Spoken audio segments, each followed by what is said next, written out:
probably October. Okay, so you changed the filter in October.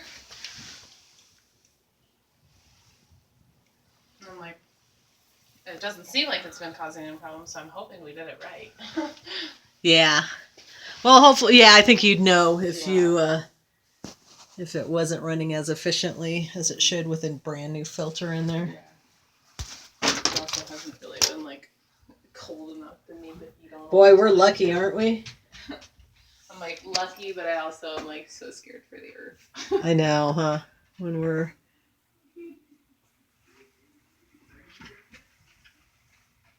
not getting all the sub-zero kind of temperatures. And water heater works okay.